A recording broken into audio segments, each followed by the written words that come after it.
Hello. Hello. See, how are you guys? Good. It's so nice to meet you. Yes. I know, it's so nice to meet you. Long time coming. Yes, yes, yes.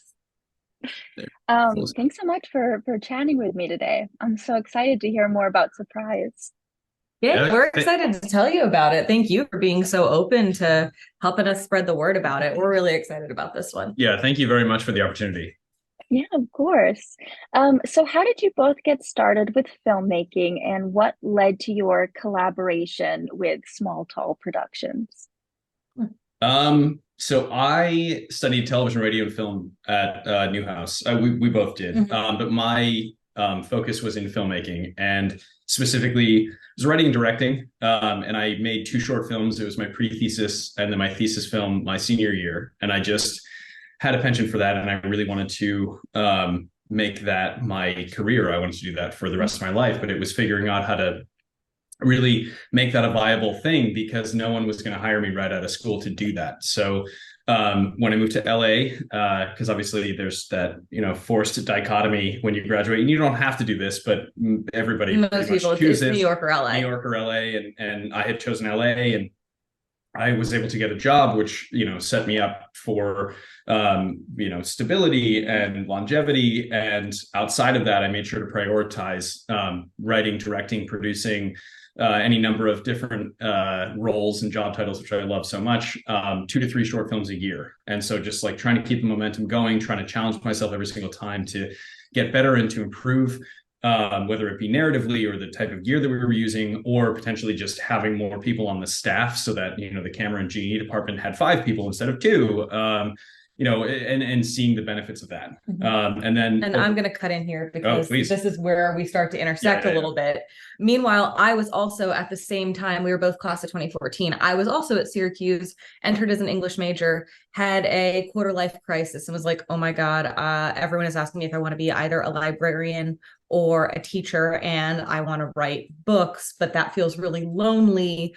What am I going to do? And I hadn't even known what Newhouse was when I applied to Syracuse. I joke that that's my biggest flex. I didn't know.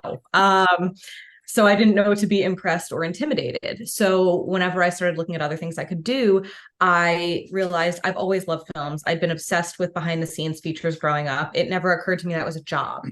And so I realized I could still write, but I could do it in a much more collaborative, real time sort of atmosphere. And so I ended up transferring into Newhouse. And then Nate and I were sort of running in parallel circles, I guess, the whole time. We were always on the edge of each other's social circles. We had a group project together, but we were never really friends or anything in college.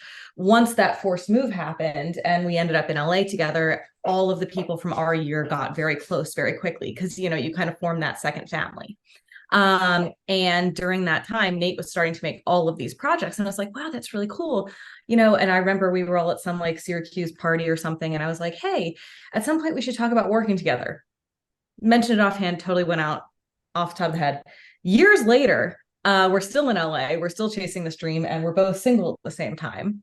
And we ended up starting to realize like, oh my gosh, you've been here this whole time, and started dating and basically said we still want to work together. We should probably get our relationship solid first. And so we had a rule that we were going to date for a year before we were going to start making projects together. Yep. And then towards the end of that first year of dating, it was like, okay, what are we going to make together? And we've been making movies together ever since. Yeah. And so far, it's been 2 feature films, and we're developing 2 more right now, as well as 7 short films. And 1 dog. Yes. He's like, Well, I'm the best project. Yeah. And it was really interesting because, over time, when Rosie and I first started collaborating, I was still using the same, production company, which wasn't official in terms of the business sense, that I'd been using, since senior year of college. But then as the projects were getting bigger and as the stakes were getting higher, we realized that we needed to legitimize what we were doing, especially in the eyes of, it being a business at that point, because we're employing contractors and having them show up as daily hires, and we needed legal paperwork in place. And so in January, there's also the branding element, right? Of like, what are we going to identify the films that we make Correct. together as, right? It's like, okay, if what is it, Joss Whedon has Bad Robot, what are we? Yes. And we're sitting, so you can't really see, but if you stand us next to each other, there is very clearly a small and a tall.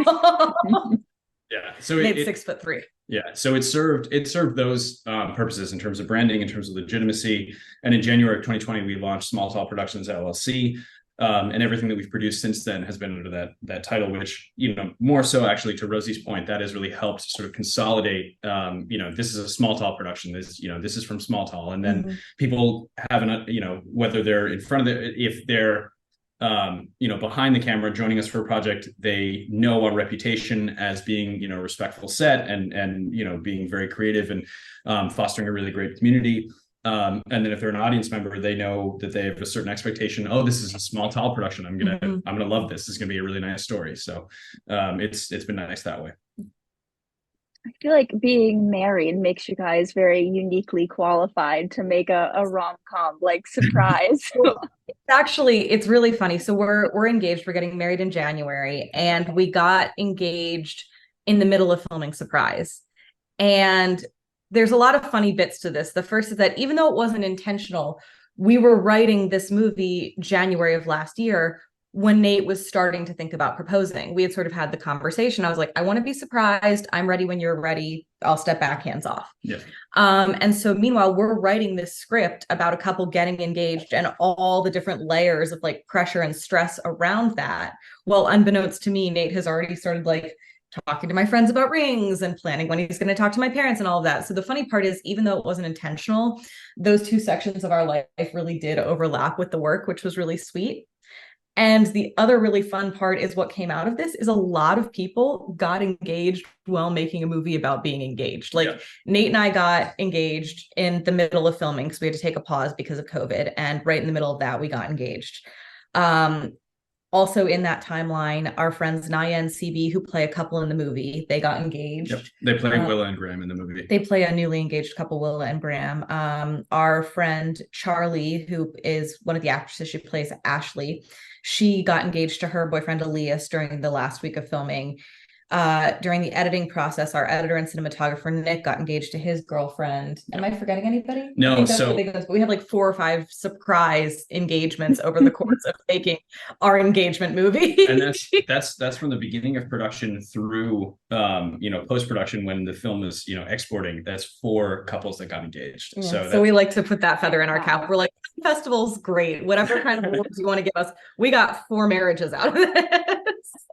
But I got us off of your question, which is, it's been fun because over the past 6 years, I guess, of making stuff together, we've sort of been able to figure out that language of when we're Rosie and Nate professionals, when we're Rosie and Nate personal, and when those things overlap. Because obviously, like in the writing process, there's going to be stuff where we're going to talk about us as a couple, right? And like, what would you do? What would I do? And then putting those thoughts into the process. Like, again, I didn't even know that we were going to be getting engaged during the process of making this movie. But when I was writing a scene that I was excited to show Nate, it was about one of the characters proposing. And he literally says to her, and this is a bit of a spoiler, he's about to ask her, and he says, do you want to spend the rest of your life with me? Do you want to celebrate that promise with a really awesome party? And do you want to get up in front of a bunch of people and make that promise with me? And do you want to celebrate that promise with a really awesome party? And it's those 3 questions, because in my mind, I was writing, and I was like, that is why I would want to get married, and putting that in there. So this one was also a little bit more personal in that it was actually working through, I think, some thoughts about marriage and relationships in sort of like a healthy, warm and fuzzy therapy way. Yeah, and what's interesting about that, and actually to your question as well, is Rosie speaking to kind of the internal conflicts and the questions about, am I ready for this? If I am ready for this, what do I want this to look like? And so that's the internal, and then the other thing that we could both speak to was the external. So all of these external factors, parents who are putting the pressure on you, all your friends who are putting your pressure on you, all your friends who are in their own respective relationships and at different places in their relationships and feeling pressure from their own external factors, and how there are all these different societal expectations on when you're supposed to get engaged and how long you're supposed to be, dating before you get engaged, and what engagement should even look like, and what, proposals should look like. And so, we're at this time in our lives where societally, there is this pressure, if you've been dating for a certain period of time, that you will get engaged. And so it was a really fun way for us to kind of process all of those different pressures that we have not necessarily felt, but we have borne witness to in our periphery, and be able to, I love using writing as catharsis. And so it's just a way of kind of channeling all of that. And so it's processing the internal sort of thoughts about it, the external, pressures and thoughts about it, and writing a really fun ensemble piece, within that. So we were able to bring a lot of truth to it in all the different characters, because there are so many different types of relationships in the movie. And so we were able to write about all of them and how they, support each other, how they almost juxtapose each other, and everybody sort of feels like everybody's the hero in their own story. So I'm doing it right, but maybe I'm not, because they're doing this and they seem happier. So maybe I should change what I'm doing. So it was just a fun way to like process all of that with, the reality situation is nobody's actually right. No. You just have to be right for your own situation and figure out what works best for you. And that's kind of the message that we are communicating to the audience, is that no two relationships are alike. And so you have to just kind of figure out what works for you. And the biggest message I think that we convey is that positive communication is the key to a healthy relationship, which we have found in our own relationship. Is even before we started dating, positive communication and open-minded communication has been so instrumental to us feeling, a sense of calm, cool, collected, that we're both doing what we should be doing. And I feel like that's contributed to a healthy relationship. So like, for example, he knows me really well. I know he can't read my mind. No. And the second I start expecting him to read my mind is the second we're going to start having problems. And I think that's something that we've worked not only into this script, but as a theme into a lot of the things that we've made. Yep. Surprise is a little bit of a departure from drama, which you sort of initially had been focusing on, especially with your first feature film, 2-11. Did you face any challenges with shifting genres, or sort of what aspects of this new direction did you find rewarding or enlightening? It's a great question. It's a great question. And it's lucky. We had done a couple of short comedies that we really enjoyed the process of. And a lot of the time it ended up being, okay, we did a really heavy piece about, being a woman in Hollywood in the wake of the Weinstein scandals. Let's offset that with a really cute rom-com inspired by how we got together. Okay, we did this heavier piece about, sci-fi drama. What if we offset that with the next thing we make is going to be this relationship about a comedy about a couple that's breaking up and dividing their apartment. We had this sort of pattern where we realized it's such a creative refresh to switch not necessarily the themes or the core of the stories you're telling, but to shift the framework a little bit. And it kind of, in my mind, definitely keeps us fresh and excited about what we're doing. Which I think would be one of the best parts. Do you think, what about challenges though? I'm trying to think if there were any. I mean, there are inherent challenges in writing comedy. But I think we were asked a similar question to this recently. And one of the things that I found so interesting as the director and one of the writers of the project is like, from a writing standpoint, writing a comedy versus a drama brings its own set of challenges, because you kind of have to make the jokes land, they have to be contextualized. What style of comedy do you want to do? Is it going to be screwball comedy? Is it going to be more circumstantial comedy, which is sort of our preference? And so once you land on that, it's like, all right, so that's kind of the rules that you're applying. But so there's the inherent challenges to sort of make it funny, how do you make it funny? You make it funny by bringing truth to it. And so, that's what I have found over the years to be very refreshing, going from genre to genre, is realizing that that telling an effective story, regardless of genre, is all about getting to the truth. And so there is the inherent challenge to sort of say, like, well, is this going to work? Is this truth going to work? Is this narrative going to work in this genre? Because, 2-11 was a completely different story. And it's like, yes, it will, because empirically between 2-11 and Surprise, what we have is a central couple whose ability to communicate effectively becomes fractured. That fracture leads to conflict, and the only way that the couple is able to overcome the conflict is by finding their way back to effective communication. And so all of a sudden now you have two narratives that, yes, are completely different, in their actual exhibition, but we're able to bring our own truth to it and make it as real as possible, and then that transcends genre, and we're able to overcome those challenges that present themselves, because you want it to be. I think in drama, you have a lot more patience. I think in drama, you have a lot more ability to kind of live in a flat two shop. And in comedy, you really want it to be quick. There's a speed to it, to the dialogue, to the edits, to the way that the action has to play out. That was, I think, our biggest note in the edit is this can be faster, this can be faster, this can be faster. Because the second you start to let that lag, you feel it. It's also a little more intimidating to make a comedy when you start showing people. Yeah. Because with a drama, it's like, oh wow, they're really quiet. They must be really into the movie. And if it's a comedy and they're really quiet, you're like, oh my God, they're really quiet. Why aren't they laughing? Yeah. Why aren't they laughing? They're not laughing. They must hate it. So I feel like there's a little bit more pressure actually with the comedy than the drama. And in that way, it makes it a little bit more challenging. Yeah.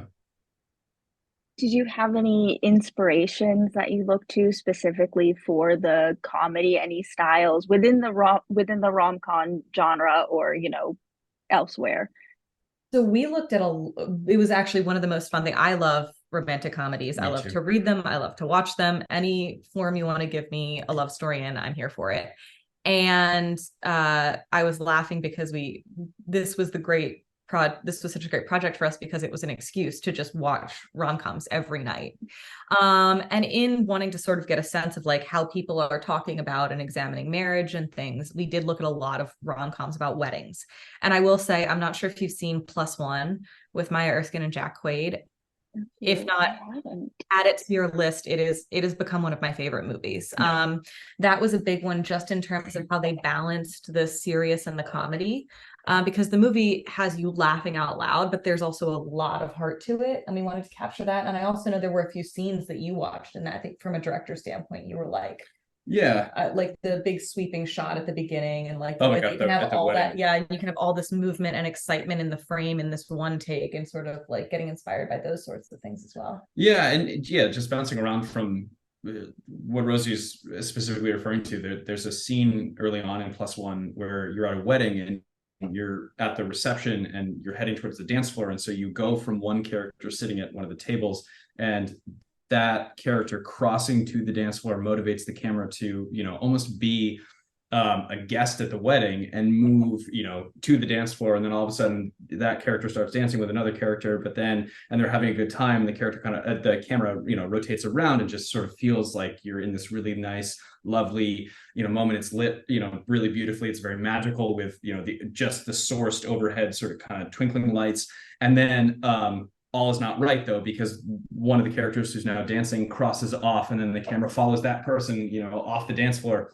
And, specifically for this project, it's this ensemble comedy. There are so many different simultaneous conversations that are happening at this party. It's a birthday party. And so I wanted the camera a lot of the time to feel like a guest at the party. And to figure out how I could motivate movement throughout the party scene and convey the sense that this is an active party. And so it was, starting on three characters, one character who's eating some chips, which is a recurring joke in the movie, and somebody who is like kind of into it, on their right, and then on their left, somebody who's like completely disgusted by it. That person crosses off, and that motivates the camera to pan across, and then we reveal the brothers, chugging beers and in a competition to see who's going to shotgun the beer, fastest. And then one of them wins and hits the other one, and then he crosses off to go confront his ex-girlfriend. And so the whole time the camera is moving, and it's moving motivated by the party that's happening. It's very active. And so I was definitely inspired visually by Plus One. And I always like to motivate the camera whenever I can by, a character's point of view or a character's movement. Because I don't just want to sort of obligatorily do that, but I think especially in this very active party, that was so important in conveying that. So yeah, it was that. But I think to Rosie's earlier point too, in terms of inspiration, Plus One was a great example of balancing the comedy and the drama, the sort of the higher comedic moments, which were all circumstantial comedy. There really wasn't any sort of slapstick nature there, with the quieter moments of the two of them kind of bonding in a bed. And you know, you're just there, and it's very peaceful, it's very calm, it is very dramatic, and maybe the comedy has kind of fallen away. They still have their senses of humor, which can bring levity to the scene, but you're very aware of the stakes of their relationship. And it doesn't always have to be funny. And that's, you know, I love Plus One as well, so I can't recommend it enough. But those are the types of romantic comedies that we were really prioritizing. It was a lot of indie romantic comedies, usually with an engagement or a wedding at the center of it, and obviously we went beyond that, right? Yeah. Like, you know, there's the, you know, you can look at inspiration like the banter and the relationships and those kind of things, and for those you can look to pretty much any kind of movie. It doesn't have to be just a movie about a wedding. But I will say that was a fun couple of months when we were working on the script, and every night we were just watching different rom-coms. One thing that I found really interesting is, you know, you have this really strong ensemble cast, but then there are relationships that extend beyond the screen. So how did you sort of manage to leverage those real life connections to create sort of authentic dynamics and chemistry between the characters? That's a great question, and that we were very spoiled in the writing of this, because we had just gotten through 2-11, which was this, you know, super contained. It's two people in a cabin working through, you know, an existential conflict of we're in this limbo-like existence. How do we keep each other sane? How do we keep each other, you know, X, Y, and Z? It was very dramatic. It was a great first feature. It was perfect. But then we decided, it's like, well, what are we making next? We really enjoyed, from a producing standpoint, what was great about 2-11 is it was, you know, viable. It was one location. All right, so our next one, let's keep it just as contained, one location. But how do we make it feel a little bit bigger? How do we make it feel a little bit bigger? And the biggest part, like the first priority was, we want an ensemble cast. And it's like, okay, so what type of narrative we're going to tell in there? And then we figured out, you know, there's going to be the central couple, there's going to be this romance, but then what's the conflict going to be like? And why are they all there? Why are they in this location? What's bringing them there? Oh, it's a party. Okay, so it's a party. What kind of party is it? It's a birthday party. Okay. Well, first we said it's an engagement party, and then we're like, wait, what if it's a surprise engagement? That's even better. And sort of kept going with that train of thought. And then what we got to do with this that was so special is, normally you write the script and then you cast it. We luckily have a really wonderful, you know, sort of ensemble of friends and talented people around us who we've either worked with or been wanting to work with. And so what we got to do for this is say, oh my gosh, wouldn't it be funny to have Bryce and Rob, who are brothers in real life, play brothers in the script? And then we could write those characters for them. Oh my gosh, Melanie and Marissa are best friends. We could bring them in and they could play best friends. And oh my gosh, Melanie and Bryce have never worked together, but we think they'd have great chemistry. Let's make them the central couple. So it was able to sort of build it based on the people we knew we had. So before we really even started writing, we kind of outlined who everyone would be. And then we called everyone we wanted to be in it. We're like, okay, we're going to pick a week in, you know, 2 weeks in August to film this thing. Let us know if you're down. We're going to write a character for you. And lucky for us, everyone we asked said yes. Yeah. So, you know, to your question, it was having these pre-existing relationships that we could build a narrative around and sort of build chemistry beyond that. And so we had, you know, these two real life brothers, but we wanted to have 4 brothers in the movie. And we had these 4 talented actors, you know, but 2 of them were completely unrelated. And so how do we sort of ground that? We say, oh, well, all 4 of them have one of the same parent. And if what our central, you know, male protagonist is working through is a conflict with his father, let's make it a father figure that they all share. And so that can play into, you know, each of their own respective insecurities, but that's something that they can actually all bond over, is the fact that they have a very strained relationship with their father. And so that's one thing that could unite the brothers. And it could also help, you know, sort of creatively explain why they do look a little bit different. It's because, oh, they have different mothers. All right, perfect. That makes total sense.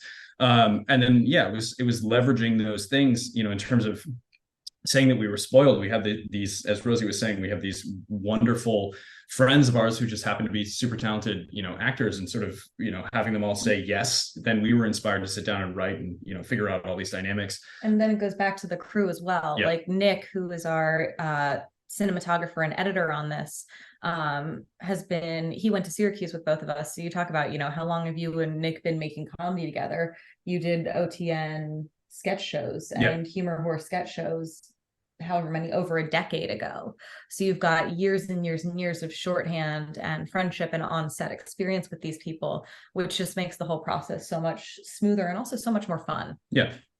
And then just, rehearsals are huge in terms of building chemistry between people, like Melanie and Bryce, who had never worked together before. It's like, if they're going to be our central couple of Ethan and Jane, building their relationship, and they were tremendous as well, because we did scheduled rehearsals where we worked through the material and we had conversations about how long have they been together, what do they want, what do they need, what do they, what do they want their future to look like. And so it was like building that sort of understanding of what the relationship is. But then in terms of chemistry and comfort level, they planned, coffee dates where they just went out and they just hung out, just the two of them. I wasn't there to influence anything. They just, got to know each other on a personal level, which was fantastic.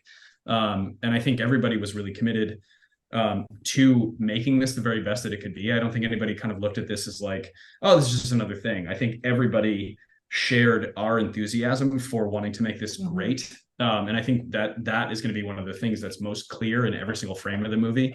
Because it's an independent movie. We had so many different, constraints on it, budgetarily, especially, but we made the most of it. And so it's, how can you stretch that dollar? How can you make it, interesting? It's motivating those. It's the most important thing that you're going to offset any concerns over budget or anything along those lines is the chemistry between the characters and the story that you have, because that's going to transcend any of your limitations. And I think we were able to do that really effectively. I think so too. And then the last little thing about, the amazing resources we had at our disposal. Well, we realized we were going to, because we're overly attached dog people, we realized we were going to have her on set with us, or we were going to be on set with us regardless. And we're like, should we just write the dog into the movie? And so the dog actually now also has a fairly featured role in the film, which is another good thing to, working with people that you have existing relationships with, is that for the most part, B knew pretty much everybody on set, but we had to have chemistry rehearsals for the dog, where it was like anybody who didn't know the dog, we had come over and play with her for like 20 minutes if they were going to be holding her on screen. Yeah. So that was pretty funny too. And then Nate, not only were you the director, but you also, took on the role of Ted. So how did your experience as an actor impact your direction and decision making on set? And what insights did you gain from playing a character within your own film? That's a phenomenal question. I started out in storytelling as an actor. It was always a huge passion for me. I loved eliciting a reaction from foundationally my family and then my friends, and I never really lost that passion. I just sort of, once I got to Syracuse and I got a camera in my hand and I got a taste for writing and directing, I just was like, oh, that's fantastic. I want to live here. I want to explore here and grow here. But I never lost my passion for acting. And I was doing these smaller roles anytime we hadn't cast somebody, or maybe I just like wanted to make a director's cameo, whatever. Like in our first, romantic comedy short film, Rideshare, I played just like one of the drivers. And so it's a fun way to just kind of like turn around and be like, oh, there's the director. But I've never lost that passion for performing. The timing wasn't right, or the role wasn't there, whatever.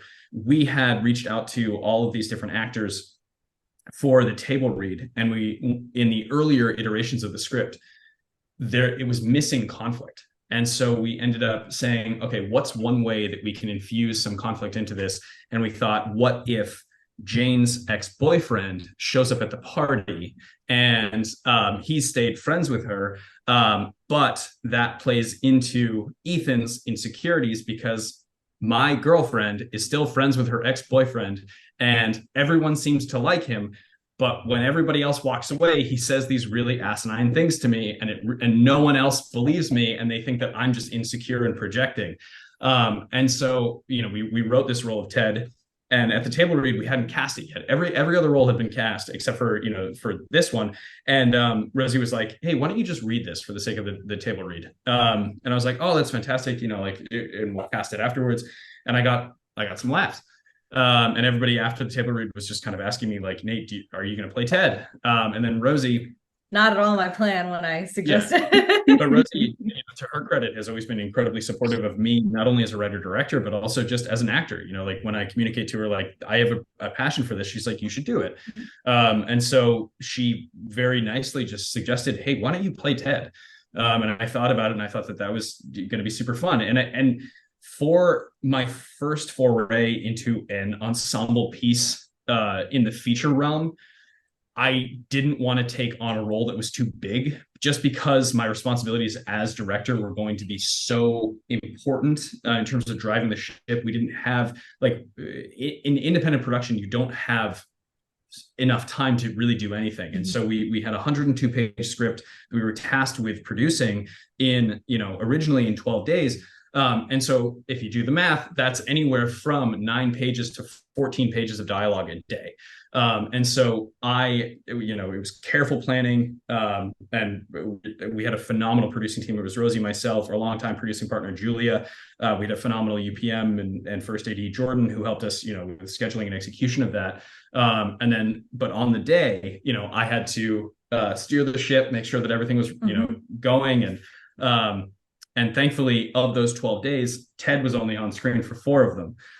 But it was so fun to have the fundamental understanding of like what has to happen in that day, and then step into that role, get into the wardrobe, sit in the makeup chair, and be able to sort of be the director when I'm sitting in that, but I'm thinking about my lines, and I learned the lines, and I understood my motivation. And then, I know what the coverage is. And this was the first time as an adult actor where I really felt Nate, director, say, and action.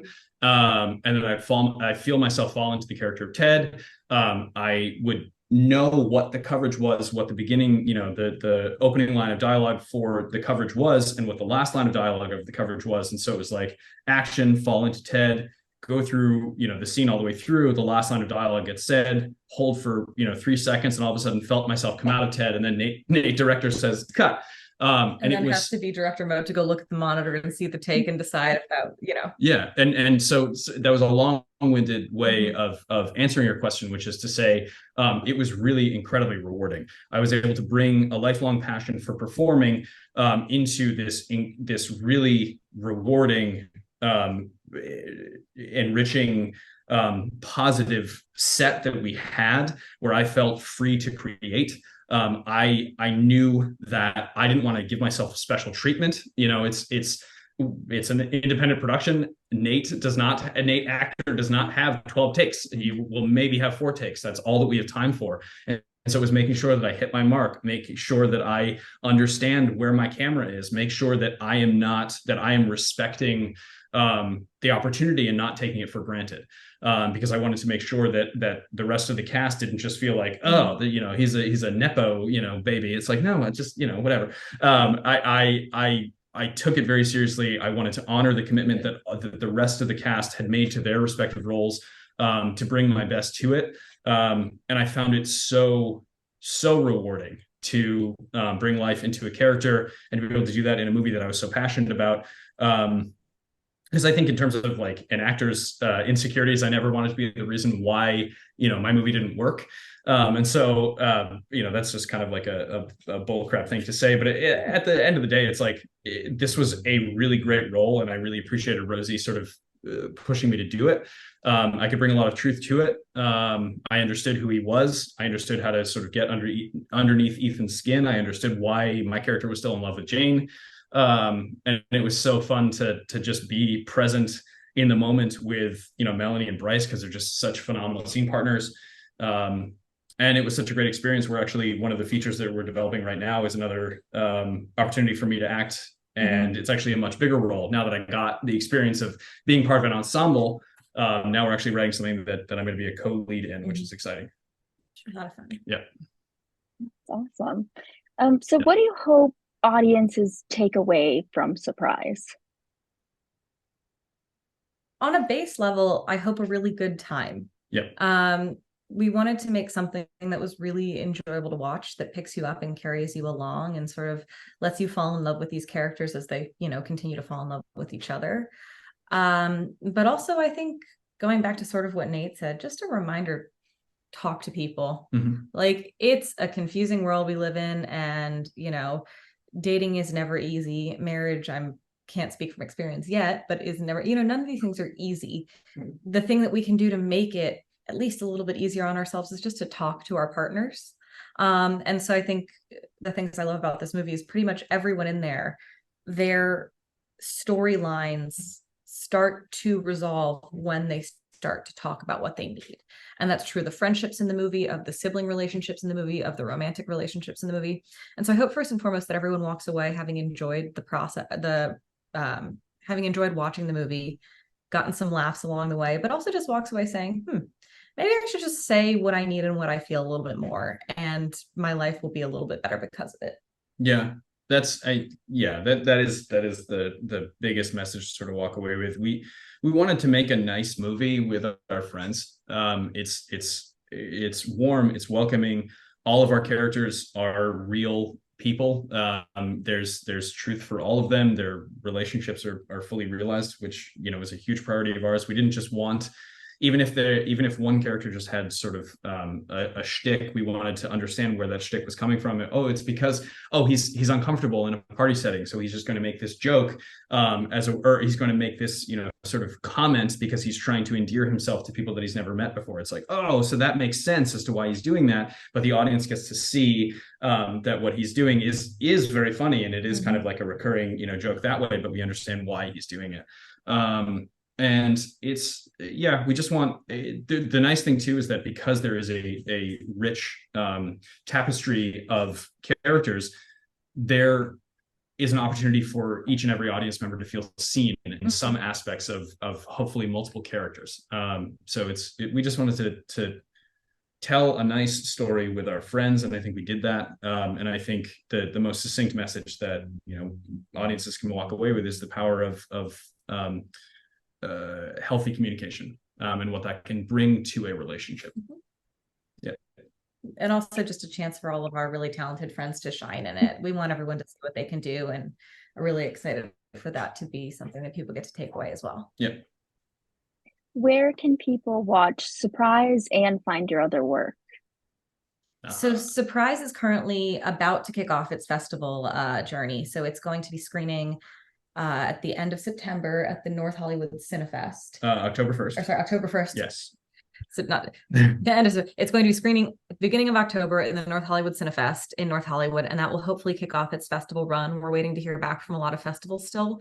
Once that is finished, then we'll be able to go about pursuing sales and distribution for the movie, at which point we'll be able to get it on a platform. At the moment, it's kind of just keeping an eye on our social medias to see where it's going to be playing as we start to take it out to the world, and then hopefully by this time next year we'll have a better idea of where it's going to be living from then on. Luckily, our last feature 2-11 has already done that whole gamut and now is available on pretty much any platform you can rent or buy a movie. It's on iTunes, it's on Amazon, it's on YouTube, Roku, Apple Movies, all of those. Yep. And our short films, for the most part, there are links to pretty much all of them on Nate's website, natehapke.com. Yep. Because at this point, we've been able to put most of those on Vimeo.